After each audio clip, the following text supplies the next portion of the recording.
You don't feel like a liar, but you do feel edited. Different with different people. Softer here, louder there, smarter in one room, smaller in another, and sometimes you leave a conversation wondering, which version of me was that?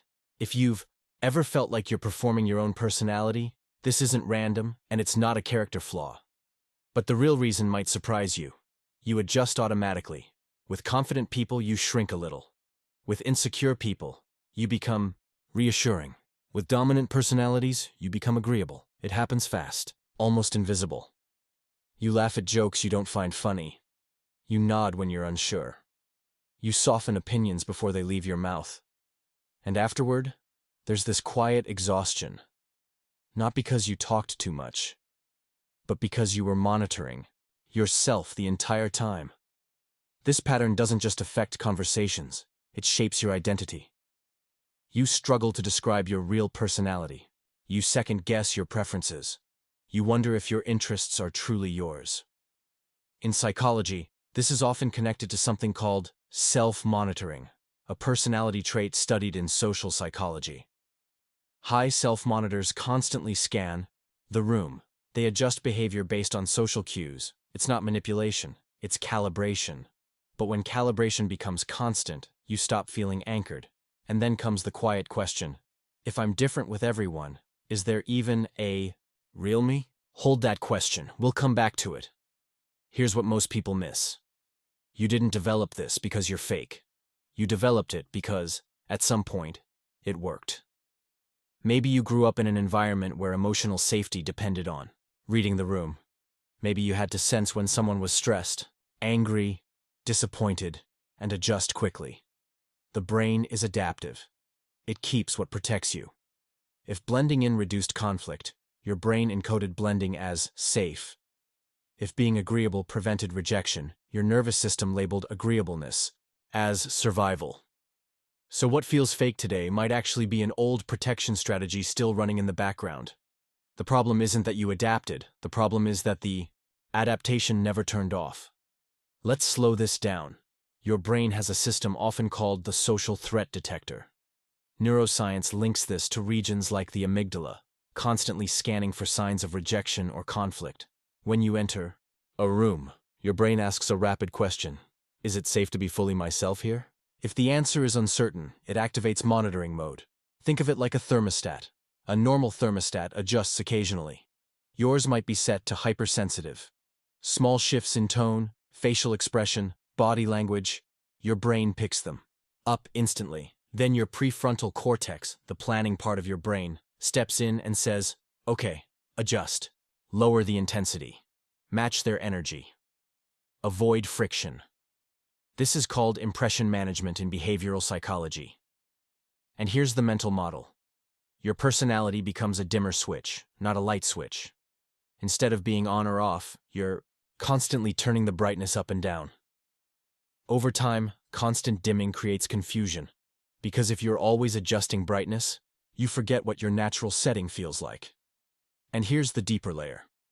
The brain is wired for belonging. Social exclusion activates similar neural pathways as physical pain. Studies show rejection lights up areas associated with threat detection. So, when you adjust yourself socially, your brain experiences relief. Relief reinforces behavior. That's basic reinforcement learning. Adjust. Avoid discomfort. Feel safer. Repeat. And the cycle strengthens. But safety isn't the same as authenticity, and that tension is what you feel. We don't fix this by forcing yourself to just be real. That usually backfires. Instead, we recalibrate the system. Here are 4 principles. Slow the social scan, what to do. In conversations, intentionally pause before responding, even 1 second longer than usual. Why it works. Pausing reduces automatic, amygdala-driven reactions and gives the prefrontal cortex time to respond intentionally instead of reflexively adjusting. You interrupt the survival loop. Real-life example. Someone makes a statement you disagree with. Instead of instantly softening, your response, you pause, breathe, and say, I see it a little differently. Small difference, Big neurological shift. Practice low-stakes authenticity. What to do. Choose tiny, low-risk moments to express a real preference. Why it works. Exposure therapy principles apply here. Gradual exposure to authenticity reduces the brain's threat response over time. You teach your nervous system that disagreement doesn't equal rejection.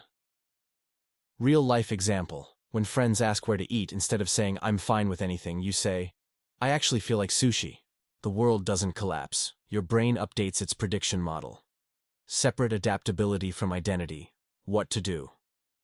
Write down 3 traits that feel consistent across contexts, even if your expression changes. Why it works. This builds a stable self-concept. Identity theory shows that clarity reduces social anxiety because the brain has a reference point. Adaptation becomes a tool, not a loss of self. Real-life example. You might be quieter in one group and louder in another, but curiosity remains constant. That's core. Volume is variable. Allow micro-discomfort. What to do. Let small, awkward silences happen without fixing them. Why it works. Your brain predicts social discomfort as dangerous. When you tolerate it without catastrophic outcome, prediction error occurs. Prediction error rewires expectations. Real-life example. You share an opinion. There's a brief silence. Instead of filling it nervously, you stay still. Your nervous system learns silence is not rejection. Integration. So here's the model to remember. You are not fake. You are finely tuned, like a radio that learned to pick up every frequency in the room. The goal isn't to smash the radio, it's to adjust the sensitivity. Your adaptability is intelligence. It helped you survive socially. But now, you're learning when to keep the volume steady. Authenticity isn't about being the same everywhere. It's about knowing your baseline, like waves in the ocean. They rise and fall, but the water is still the same. When you stop fighting your adaptability and start guiding it intentionally, the confusion softens. You begin to recognize yourself again. Not as a rigid personality, but as a stable core with flexible edges. Quiet, empowering close.